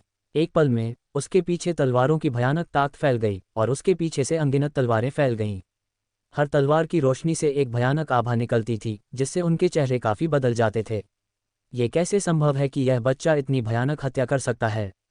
धत्तेरी की! केशव को आसानी से अनगिनत तलवारबाजी करते देख सबके चेहरे बदल गए। सबको एक भयानक खतरा महसूस हुआ। कितना ताकतवर है ये बच्चा! जाना! केशव ने ठंडे स्वर में चिल्लाया और एक पल में अनगिनत तलवारें उनकी ओर टूट पड़ीं। संप्रदाय मास्टर फेग्यून और अन्य लोगों के हमले तुरंत केशव की तलवार की रोशनी से कट गए और उनका कोई मुकाबला नहीं था। गड़गड़ाहट! वे लगातार हमला करते रहे, केशव की तलवार की चाल का मुकाबला करने की कोशिश करते रहे, लेकिन अंत में वे कमजोर पड़ गए। Puff puff puff! तलवार की रोशनी अजेय थी और इसने सीधे केशव के सबसे करीबी कई मजबूत पुरुषों को खूनी धुंध में काट दिया। आह! भीड़ में चीखें गूंज उठीं। हालांकि वे बहुत थे, लेकिन उनकी ताकत केशव के सामने कुछ भी नहीं थी, मानो चींटी हो। कुछ ही क्षणों में केवल संप्रदाय मास्टर फेग्यून ही बचा था, और वह केवल अपने शरीर पर मौजूद खजाने के कारण ही जीवित रह पाया। ये कैसे संभव है? यह आदमी पहले से भी अधिक शक्तिशाली है। धिक्कार है! संप्रदाय प्रमुख फेग्यून के चेहरे के भाव बेहद खराब हो गए। उसने सोचा भी नहीं था कि केशव इस समय इतना शक्तिशाली होगा। अब उसे भागने का मन हुआ। केशव के लिए उसका कोई मुकाबला नहीं है। ये शर्मनाक है, लेकिन जीवन की तुलना में ये कुछ भी नहीं है। क्या तुम बच सकते हो? आज मैं कहता हूं कि मैं तुम्हें मार डालूंगा और कोई भी तुम्हें नहीं बचा सकेगा। ये देखकर कि संप्रदाय नेता फेग्यून भागना चाहता है, केशव ने ठंडे स्वर में कहा कि वह उसे कोई मौका नहीं देगा और उसे मार डालेगा। धिक्कार है भाई तांग, भाई युवेन, तुम आकर मेरी मदद क्यों नहीं करते? केशव की बातें सुनकर कमल संप्रदाय के नेता का चेहरा पूरी तरह बदल गया। वह मरना नहीं चाहता था। हालांकि वह इसे स्वीकार नहीं करना चाहता था, लेकिन वह समझ गया था कि केशव वास्तव में उसे मारने के योग्य था। सौभाग्य से इस समय उन्होंने किंगयुन संप्रदाय के गुरु और जुवान्यू संप्रदाय के गुरु को दूर नहीं देखा और जल्दी से मदद मांगी। भाई किन, आपको ऐसी दयनीय स्थिति में कैसे धकेला जा सकता है? इस समय संप्रदाय मास्टर किंगयुन और अन्य लोगों ने भी संप्रदाय मास्टर फेग्यून की दया की याचना सुनी और उनके चेहरे पर सदमा लगा। लेकिन अगले ही पल उन्होंने उस व्यक्ति को देखा जिसने ये कदम उठाया था, और वे सब समझ गए कि क्या हुआ था। ये वह छोटा सा बदमाश है। यह कोई और नहीं बल्कि केशव था।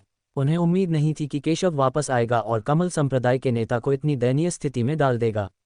पहले उनके सभी संप्रदाय के नेता दाजिया में शीर्ष स्थान पर थे, लेकिन केशव की वजह से वे मजाक का पात्र बन गए। वे सभी केशव से दिलो जान से नफरत करते थे। हम आपकी मदद करने के लिए यहाँ हैं। दोनों आदमी साफ तौर पर जानते थे कि केशव कोई साधारण इंसान नहीं है। बिना कुछ कहे उन्होंने अपने सामने खड़े दुश्मन को उड़ा दिया और फिर कमल संप्रदाय के गुरु के सामने एक साथ उपस्थित हुए और कमल संप्रदाय के गुरु के साथ मिलकर केशव को मारने के लिए तैयार हो गए। अन्य लोग महत्वपूर्ण नहीं हैं, केशव सबसे महत्वपूर्ण है, केशव को आज मरना होगा। दो प्रमुख संप्रदाय के नेताओं की मदद से संप्रदाय नेता फेग्यून अंततः राहत की सांस लेने से खुद को रोक नहीं सका। केशव, तुम सचमुच असाधारण हो, लेकिन तुम्हें आज भी मरना है।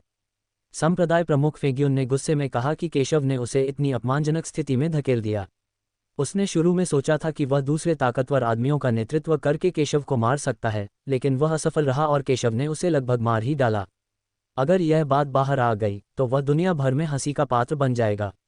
लेकिन अब 3 महान सांसारिक दुष्ट आत्माएं केशव से निपटने के लिए एकजुट हो गई हैं। मुझे विश्वास नहीं होता कि वे केशव को मार नहीं सकती। उन्होंने वास्तव में 3 महान सांसारिक राक्षसों को केशव से निपटने के लिए सेना में शामिल होने के लिए मजबूर किया। केशव बहुत भयानक है, ऐसा इसलिए है क्योंकि केशव बहुत ताकतवर है। अगर वह वापस नहीं आया होता तो शायद केशव आज बच जाता।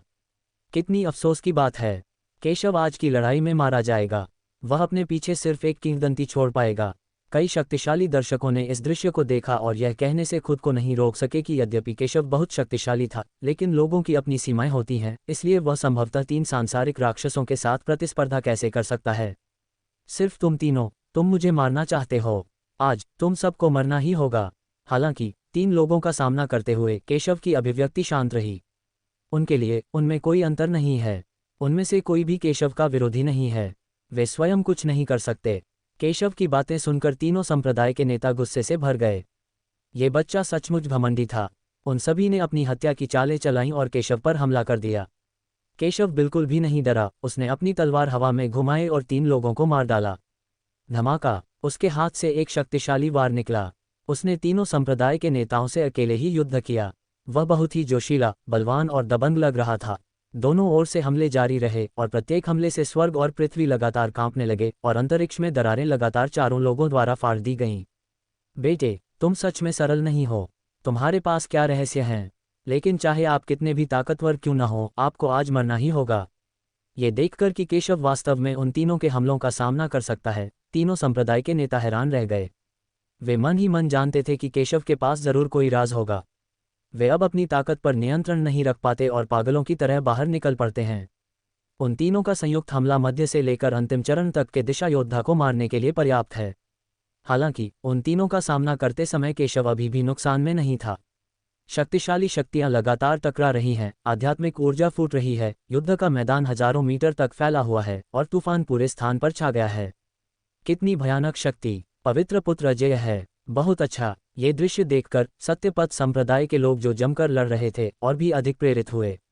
सांसारिक दानव संप्रदाय के भगवान के स्तर के 3 शक्तिशाली पुरुषों का सामना करते हुए भी केशव को कोई नुकसान नहीं है। केशव की भयानक ताकत ने उन सभी को प्रेरित किया। पवित्र पुत्र, शायद आप वास्तव में आज सत्यपथ संप्रदाय को उसकी परेशानियों को हल करने में मदद कर सकते हैं। कुछ ही क्षणों में केशव ने उनके साथ सैकड़ों चालें बदल लीं और उसे कोई नुकसान नहीं हुआ। तीनों शक्तिशाली व्यक्तियों के चेहरे के भाव धीरे धीरे कुरूप होते गए। शुरू में तो लगा था कि अनगिनत स्वर्ण भ्रूण शक्तियां केशव का कुछ नहीं बिगाड़ पाएंगी, लेकिन अगर वे तीनों मिलकर केशव को जरूर मार डालेंगी। लेकिन उन्हें उम्मीद नहीं थी कि वे फिर भी केशव को नहीं मार पाएंगी। अब तक वे केशव को हराने में सक्षम नहीं हुए हैं। क्या ये हो सकता है कि केशव ने जो शुरुआत में कहा था कि वह उनसे नहीं डरता, वह सच था? ये सोचकर उन सभी के मन में अविश्वसनीय विचार आए। ये बच्चा कितना ताकतवर है। उन्हें केशव को पीछे नहीं छोड़ना चाहिए। अब और पीछे मत हटो, उन्होंने एक स्वर में ये कहा, क्योंकि उनके दिल में यह बात थी कि अगर वे अब और नहीं रुके तो न केवल वे केशव को मार नहीं पाएंगे, बल्कि वे स्वयं भी मुसीबत में पड़ सकते हैं। भले ही वे इसे स्वीकार नहीं करना चाहते थे, लेकिन उन्हें ये स्वीकार करना पड़ा कि केशव उनके लिए बहुत बड़ा खतरा था। केशव को घेरना उन तीनों के लिए पहले से ही बेहद शर्मनाक था। अगर केशव उन्हें दबा देता तो ये बेहद शर्मनाक होता। बेशक अगर केशव उन्हें दबा देता तो शायद उन्हें बाहर आकर शर्मिंदा होने का मौका ही नहीं मिलता। आज की लड़ाई जिंदगी मरण की है। वे समझते हैं कि कोई भी उनके विरोधी को नहीं रोक पाएगा। अगर वे इसी तरह रुकते रहे तो केशव के हाथों उनकी जान जा सकती है, जो उन्हें बिल्कुल मंजूर नहीं। एक पल में उन तीनों ने अपने हाथों में खजाने निकाल लिए और साथ ही बिना किसी आरक्षण के उन्होंने केशव को दबाने के लिए उस पर एक शक्तिशाली हमला किया। गड़गड़ाहट, भयानक हमले ने सब कुछ चकनाचूर कर दिया। केशव द्वारा काटी गई तलवार की रोशनी उनसे टकराई और एक जोरदार धमाका हुआ। अजय शक्ति मुक्त हुई और भड़क उठी और अंतरिक्ष चकनाचूर हो गया। लगभग एक ही समय पर दोनों ओर से हमले विफल हो गए। केशव, आज तुम्हारी मृत्यु का दिन है। उसी समय उन तीनों ने केशव पर फिर से हमला किया। शक्तिशाली खजानों के साथ उनकी ताकत और भी बढ़ गई थी, यहाँ तक कि एक उन्नत दिशा भी उनके हमलों का सामना नहीं कर पाती। हालांकि सभी को आश्चर्य हुआ, भले ही 3 प्रमुख संप्रदाय के नेताओं ने एक साथ अपने खजाने का इस्तेमाल किया, फिर भी वे केशव को पूरी तरह से दबाने में विफल रहे। केशव, अगर तुम स्वेच्छा से खुद को हमारे द्वारा दबाए जाने की अनुमति देते हो तो हम सत्यपथ संप्रदाय को जाने दे सकते हैं। कैसा रहेगा? ये सही है। अगर आप टिक भी गए तो भी सत्यपथ संप्रदाय हमारे कई प्रमुख संप्रदायों के सामने कुछ भी नहीं है। तब तक पूरा सत्यपथ संप्रदाय खंडहर में तब्दील हो जाएगा। धमकी। वे सत्यपथ संप्रदाय के जीवन के साथ केशव को धमकी देना चाहते हैं। हंफ, तुम सोचते हो कि मैं तुम्हारा कुछ नहीं कर सकता क्योंकि तुमने अपना तुरुप का पत्ता दिखा दिया। मैंने कहा था कि तुम सबको आज मरना होगा और तुम्हें मरना ही होगा। केशव ने घृणा से कहा। आज उनके यहाँ होने से सत्यपथ संप्रदाय नष्ट नहीं होगा। वहां पहुंचने के बाद उसने उन सभी राक्षसों को मुक्त कर दिया जिन्हें उसने गुप्त क्षेत्र में अपने अधीनस्थों के रूप में भर्ती किया था, और उन्हें सत्यपथ संप्रदाय को कई प्रमुख संप्रदायों के विरुद्ध लड़ने में मदद करने के लिए कहा। इसलिए हालांकि सत्यपथ संप्रदाय अभी भी कुछ समय के लिए नुकसान में था, फिर भी वह पराजित नहीं हुआ था। हालांकि ये कहना होगा कि उनके शब्द अभी भी केशव के लिए खतरा थे। केशव समझ गया था कि वह उनके साथ समय बर्बाद नहीं कर सकता। उसे पहले उन्हें मारना होगा और फिर आज के संकट को सुलझाने के लिए सत्यपथ संप्रदाय के अन्य ताकतवरों की मदद करनी होगी। केशव की बातें सुनकर तीनों संप्रदाय के नेताओं के हाव भाव बदल गए।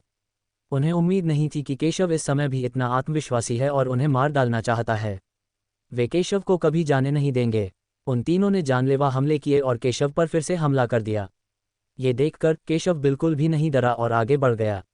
वह बहुत तेज था और जब वह दोबारा प्रकट हुआ तो वह पहले से ही संप्रदाय मास्टर फेंग्युन के सामने था। बुरी चीज, मैं पहले तुम्हें मार डालूंगा, केशव ने ठंडे स्वर में कहा। आखिरकार वे 3 संप्रदायों के नेता हैं और उनकी ताकत साधारण नहीं है। उन्हें एक साथ मारना मुश्किल है, इसलिए केशव पहले एक व्यक्ति को मारेगा और उसने तय किया कि यह व्यक्ति कमल संप्रदाय का नेता है। अच्छा नहीं है। ये दृश्य देखकर तीनों के चेहरे बदल गए। उन्हें उम्मीद नहीं थी कि केशव उनसे सीधे भिड़ने की नहीं, बल्कि पहले एक व्यक्ति को मारने की योजना बना रहा है। किंग्युन संप्रदाय के गुरु और सूर्य ऊर्जा संप्रदाय के गुरु के हमलों ने तेजी से दिशा बदली और केशव पर बमबारी की। हालांकि केशव बिल्कुल भी डरा नहीं और न ही उसने बचने का इरादा किया। उसने अपनी पीठ से उनके हमलों का सामना किया, बल्कि उनके प्रहार बल का इस्तेमाल करके अपनी गति बढ़ा दी और कमल संप्रदाय के गुरु के सामने ही मार गिराया। मरना। केशव ने कमल संप्रदाय के नेता को ठंडी नजरों से देखा और उसके हाथ से एक शक्तिशाली तलवार निकली। ये बेहद तेज थी और इसकी ठंडी रोशनी आसमान में उठी, मानो कोई बेजोड़ और घातक तलवार हो। इस तलवार को देखकर कमल संप्रदाय के गुरु का चेहरा एकदम बदल गया। उन्हें मौत का खतरा महसूस हुआ। उन्होंने जी जान से केशव का विरोध करने के लिए पूरी ताकत से हमला किया, लेकिन उनका हमला पल भर में ही नाकाम हो गया और वे कमजोर पड़ गए। केशव बिना किसी बाधा के तलवार लेकर उसकी ओर दौड़ा, उसे मारने के लिए दृढ़ संकल्पित। नहीं, मुझे बचाओ। कमल संप्रदाय के नेता का चेहरा पूरी तरह बदल गया। हालांकि वह एक संप्रदाय का नेता था, फिर भी उसे मौत का डर था और उसने मदद के लिए इशारा किया। धिक्कार है, लड़के, तुम्हारी हिम्मत कैसे हुई? इस समय कमल संप्रदाय के महापुरुष ने ये शब्द सुने और इस जगह पर ध्यान दिया। वह चौंक गया। उसे उम्मीद नहीं थी कि कमल संप्रदाय का संप्रदाय गुरु केशव के सामने नहीं टिकेगा, और केशव वास्तव में कमल संप्रदाय के संप्रदाय गुरु को मारना चाहता था। कमल संप्रदाय के गुरु और अन्य 2 ने जल्दी से उन्हें रोकने की कोशिश की, लेकिन बहुत देर हो चुकी थी। कमल संप्रदाय के ग्रैंड एल्डर ने इसे रोकने के लिए जल्दी से कार्रवाई की। हम, ओल्ड मॉन्स्टर टैंक, तुम्हारा प्रतिद्वंद्वी मैं हूं, यहीं रहो। हालांकि सत्यपथ संप्रदाय के महापुरुष जो उसके विरुद्ध लड़ रहे थे, ये देखकर बहुत खुश हुए। उन्हें उम्मीद नहीं थी कि केशव की ताकत इतनी भयानक होगी। तीनों संप्रदाय के गुरुओं से लड़ते हुए उन्हें कोई नुकसान नहीं हुआ, और वे तो इस समय संप्रदाय के गुरु फेग्युन को मार डालना चाहते थे। स्वाभाविक रूप से वह कमल संप्रदाय के ग्रैंड एल्डर को कमल संप्रदाय मास्टर को बचाने के लिए लड़ाई छोड़ने नहीं देगा। घृणास्पद। कमल संप्रदाय के महापुरुष का चेहरा एकदम बदल गया और वह बेहद गुस्से में थे। सत्यपथ संप्रदाय के महापुरुष काफी शक्तिशाली थे और उन्होंने अकेले ही कई योद्धाओं को रोक दिया। अगर वह युद्धभूमि छोड़ना भी चाहते तो भी यह असंभव होता। लड़के, अगर तुम उसे मारोगे तो मैं तुम्हें मार डालूंगा। कमल संप्रदाय के प्रमुख बुजुर्ग ने पागलपन भरी धमकी दी। हालांकि जब केशव ने यह सुना तो उसने व्यंग्य करते हुए कहा, चिंता मत करो, मैं उसे मारने के बाद तुम्हें मारने आऊंगा। न केवल संप्रदाय नेता फेग्यून को मरना होगा, बल्कि उन सभी को मरना होगा। उसकी बात खत्म होते ही केशव संप्रदाय प्रमुख फेग्यून के सामने प्रकट हुआ। उसने उसे ठंडेपन से देखा और कहा, बूढ़े आदमी, पिछली बार तो मैंने तुम्हें बच जाने दिया था, लेकिन इस बार तुम इतने भाग्यशाली नहीं होगे। अपनी बात खत्म करने के बाद उसने तलवार से संप्रदाय प्रमुख फेग्यून के कवच को भेद दिया। पूरी तलवार संप्रदाय प्रमुख फेग्यून के हृदय में घुस गई और उसके शरीर में घुस गई, केवल मुट्ठी बाहर रह गई। केशव का शरीर इस स्थिति का फायदा उठाकर लट्टू की तरह तेजी से घूमने लगा। टकरा जाना। लंबी तलवार के चारों ओर एक बवंडर घूम गया, कमल संप्रदाय के गुरु की छाती को कुचलता हुआ और फैलता ही गया। केशव का शरीर भी आगे बढ़ता रहा। धमाका। अंत में केशव का शरीर सीधे कमल संप्रदाय के मास्टर के शरीर में घुस गया। कमल संप्रदाय के गुरु का शरीर हवा में जोर से कांप रहा था। उन्होंने बड़ी मुश्किल से अपना सिर नीचे किया और अपनी छाती की ओर देखा। उनकी छाती में एक बड़ा सा खून से सना छेद था। उस छेद से मांस के टुकड़े बाहर गिर रहे थे, अंगों के टुकड़े टूट रहे थे और खून बेकाबू होकर बह रहा था। उनका चेहरा भय और दहशत से भर गया था। उनके हाथ मांस के टुकड़ों को पकड़ते रहे। नहीं, नहीं, नहीं। उसी समय केशव की ठंडी आवाज़ उसके पीछे से आई, मर जाओ। अपनी बात समाप्त करने के बाद उसने अपनी तलवार घुमाई और कमल संप्रदाय के गुरु का सिर काट दिया। मैं सचमुच मर गया हूँ। कमल संप्रदाय के नेता के चेहरे पर निराशा के भाव थे। उनकी आंखों में इच्छाशक्ति धीरे धीरे फीकी पड़ गई और उनका शरीर सीधे जमीन पर गिर गया, जिससे एक बड़ा छेद बन गया और एक तूफान आया। धत्तेरी की, धिक्कार है। उसने वास्तव में हमारे सामने संप्रदाय नेता फेग्यून को मार डाला। इस समय किंग्यून और जुवानयुए के नेता भी हैरान थे। उन्होंने उम्मीद नहीं की थी कि अगर तीनों नेता मिल भी गए तो भी फेग्यून को केशव द्वारा मार दिया जाएगा। ये बहुत शर्म और अपमान की बात है और इसे बर्दाश्त नहीं किया जा सकता। लानत है, लानत है। इस बदमाश ने कमल संप्रदाय के गुरु को मारने के लिए अपनी पूरी ताकत लगा दी होगी। हम उसे जाने नहीं दे सकते। आज की शर्म केवल उसके खून से ही धुल सकती है। दोनों संप्रदाय के नेता गुस्से से बोले और अगले ही पल उनकी रक्त शक्ति एक साथ फूट पड़ी। अभी अभी संप्रदाय के नेता फेग्यून को मारने के लिए केशव को उन दोनों के हमले सहने पड़े। उन्हें लगा कि केशव अपनी सीमा पार कर चुका है। चिंता मत करो, अब तुम्हारी बारी है। तुम्हें मरने के लिए इतना चिंतित होने की जरूरत नहीं है। केशव ने कमल संप्रदाय के नेता और अन्य दो को बिना किसी डर के पागलों की तरह उसकी ओर दौड़ते देखा और ठंडे स्वर में कहा। उन्होंने कहा कि उन सबको आज ही मरना होगा, इसलिए उन सबको मरना होगा। केशव ने अपनी तलवार घुमाई और दोनों संप्रदाय के नेताओं के हिंसक हमलों का सामना किया, लेकिन उसने आसानी से उनके सभी घातक हमलों का सामना किया। दोनों संप्रदाय के नेताओं ने अपनी हत्या की चालों का उपयोग करना जारी रखा, लेकिन बहुत सारी आध्यात्मिक ऊर्जा का उपभोग करने के बावजूद वे अभी भी केशव को पूरी तरह से नहीं मार सके। उनके चेहरे डर से भरे हुए थे। ये बच्चा कैसा राक्षस था! तुम्हारी ताकत का विस्फोट हो गया है। अब मेरी बारी है। केशव ने उनके चेहरों पर डर को देखा और ठंडे स्वर में कहा। उसके पीछे एक भयावह भंवर प्रकट हुआ और उसने सीधे स्वर्ग और पृथ्वी की आध्यात्मिक ऊर्जा को निगलते हुए 10,000 तारे निगलने वाली स्वर्ग कला का प्रयोग किया। इस क्षण उसकी गति अपने चरम पर पहुंच गई। ये दृश्य देखकर दोनों पुरुषों के चेहरे एकदम बदल गए, मानो उन्हें उम्मीद ही नहीं थी कि केशव के पास ऐसा तरीका होगा। उन्हें अंततः समझ में आ गया कि क्यों केशव के राज्य में आध्यात्मिक ऊर्जा की अंतहीन आपूर्ति थी जो उसे सभी के साथ लड़ने में सहायता करती थी। इस वक्त उनके मन में कोई लालची विचार नहीं था, बस डर था। कितने राज थे इस आदमी के पास! स्वर्ग हत्या तलवार। केशव सीधे वर्तमान सूर्य ऊर्जा संप्रदाय के गुरु की ओर दौड़ा और एक चौंकाने वाली तलवार सीधे संघनित हुई। शक्तिशाली तलवार की रोशनी आकाश और पृथ्वी को चीरती हुई अजेय सूर्य ऊर्जा संप्रदाय के गुरु की ओर टूट पड़ी। धमाका। बस एक पल में वह दुनिया जहां जुवानयू संप्रदाय मास्टर स्थित था सीधे ढह गया। एक विनाशकारी तूफान भड़क उठा और अंतहीन विनाशकारी शक्ति शून्य में भड़क उठी, सब कुछ नष्ट करना चाहती थी। जुवानयू संप्रदाय का नेता विनाशकारी आभा से पूरी तरह अभिभूत था और इससे मुक्त होने में असमर्थ था। धत्तेरी की, कमल संप्रदाय के गुरु का चेहरा एकदम बदल गया। उन्हें उम्मीद नहीं थी कि केशव इतना भयानक होगा। ये बहुत संभावना है कि संप्रदाय मास्टर जुवानयू विरोध करने में सक्षम नहीं होगा। यदि जुवानयू संप्रदाय का नेता मर जाता है तो अगली बारी उसकी होगी। उसने इसके बारे में सोचने की हिम्मत ही नहीं की। इस समय सबकी नज़रें विनाशकारी तूफान पर टिकी थीं, पलक झपकाने की हिम्मत नहीं हो रही थी। संप्रदाय गुरु जुवानयू के जीवन या मृत्यु का जल्द ही पता चल जाएगा। विनाश का भयानक तूफान धीरे धीरे फैलने से पहले कई सांसों तक भड़कता रहा और संप्रदाय मास्टर जुवानयू का आंकड़ा सभी के सामने प्रकट हुआ। इस समय जुवानयू संप्रदाय का नेता खून से लथपथ था। उसका चेहरा बेहद पीला पड़ गया था, उसकी सांसें कमजोर थीं, वह हवा में एक घुटने पर झुका हुआ था, उसका शरीर कांप रहा था। केशव की तलवार ने उसे लगभग गंभीर रूप से घायल कर दिया। उसकी रक्षात्मक शक्ति केशव जितनी भयानक नहीं थी। अगर उसके पास कवच न होता तो वह मर चुका होता, लेकिन फिर भी इस समय वह लगभग आधा मरा हुआ है। बूढ़े आदमी, तुम्हारी मृत्यु का समय आ गया है, केशव ने ठंडे स्वर में कहा कि यद्यपि वह तलवार से नहीं मारा गया, फिर भी उसके पास आगे कोई रास्ता नहीं होगा। उसने एक लंबी तलवार पकड़ी और उस पर वार करके उसे मार डालने की कोशिश की, जबकि वह बीमार था। वह उन्हें अकेला नहीं छोड़ता था। नहीं, मत करो। संप्रदाय प्रमुख जुवान यू की आंखों में निराशा थी। वह भागना चाहता था, लेकिन इस समय वह प्रतिरोध करने में असमर्थ था। वह बस केशव को तलवार से उसे काटते हुए देख सकता था। इस समय उसे थोड़ा पछतावा हुआ। उसने केशव को क्यों उकसाया? केशव को भड़काने के लिए खेद है, लेकिन अब बहुत देर हो चुकी है।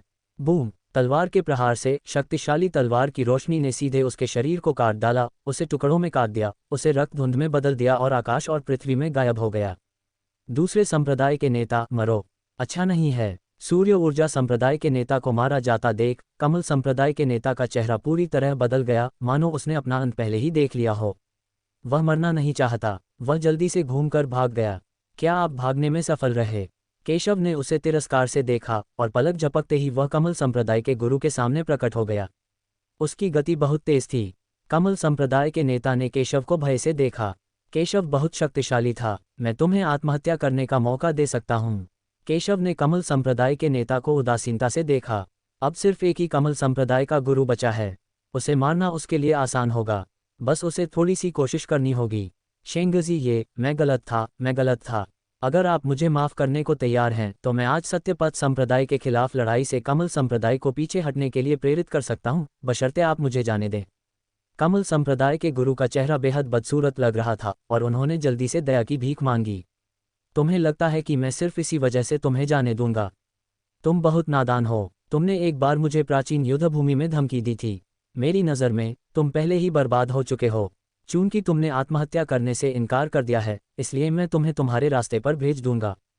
केशव ने ये सुना और तिरस्कार से कहा, लानत है, केशव, नरक में जाओ। केशव की बातें सुनकर कमल संप्रदाय के नेता को एहसास हुआ कि आज वह बच नहीं सकता। उसके हाथ में काले जहर से लिपटा एक खंजर आया और उसने सीधे केशव पर वार कर दिया। वह जानता था कि केशव की शारीरिक सुरक्षा आसान नहीं थी, लेकिन उसके हाथ में जो खंजर था उसमें जानलेवा जहर लगा था। जो भी उसे छू लेता उसकी मौत हो जाती। इतनी कम दूरी पर उसे विश्वास नहीं था कि केशव बच सकता है। बच्चे, नरक में जाओ, उसने एक भयावह मुस्कान के साथ कहा। केशव की नादानी का मजाक उड़ाना चाहता था। हालांकि उसमें थोड़ी ताकत थी, फिर भी वह बहुत नादान था। केशव ने उसे तिरस्कार से देखा, लापरवाही से उसके हाथ से खंजर ले लिया और फिर अपने हाथ से उसकी बांह कुचल दी। हाथ को केशव ने कुचल दिया और कमल संप्रदाय के नेता ने एक दयनीय विलाप किया, लेकिन अगले ही पल उसने केशव को आनंद से देखा। हाँ, बच्चे, मेरा ये खंजर जहर से सना हुआ है। अगर तुमने इसे छुआ तो तुम मर जाओगे। तुम अभी भी बहुत छोटे हो। तुम आज मर गए, पवित्र पुत्र। जब सत्यपथ संप्रदाय के कई शिष्यों ने ये सुना तो वे सभी बड़ी चिंता से केशव की ओर देखने लगे। उन्होंने कभी सोचा भी नहीं था कि कमल संप्रदाय का नेता इतना नीच होगा। इतना शक्तिशाली और दुर्जय सांसारिक दानव वास्तव में जहर का उपयोग करता है। हालांकि वे समझते हैं कि यदि वे ऐसी स्थिति में होते तो संभवतः जीवित रहने के लिए वे हर संभव प्रयास करते। क्या यह महज पाताल लोक का विष नहीं है? लेकिन तुम मुझे बिल्कुल नहीं मार सकते। मैंने तुम्हें सीधे इसलिए नहीं मारा क्योंकि मैं चाहता हूं कि तुम निराशा में मरो। जब केशव ने यह सुना तो उसने तिरस्कार के साथ कहा। वह बहुत समय से जानता था कि खंजर जहरीला था। हालांकि वह एक शक्तिशाली कीमियागर है और इस दुनिया में कोई भी उसे जहर नहीं दे सकता है। क्या? केशव की बातें सुनकर कमल संप्रदाय के गुरु का चेहरा एकदम बदल गया। उन्हें उम्मीद नहीं थी कि केशव सचमुच उनकी योजना जानता होगा, इसलिए कोई आश्चर्य नहीं कि केशव का चकमा देने का कोई इरादा नहीं था। केशव की नज़र में उनकी योजना बेहद हास्यास्पद थी। केशव के बोलने के बाद उसने सीधे मुक्का मारा। कमल संप्रदाय के नेता को भागने का मौका ही नहीं मिला और सीधे केशव के मुक्के से घायल हो गए। नहीं, उसके पास चीखने का समय ही था कि केशव ने उसे मुक्का मारकर मार डाला।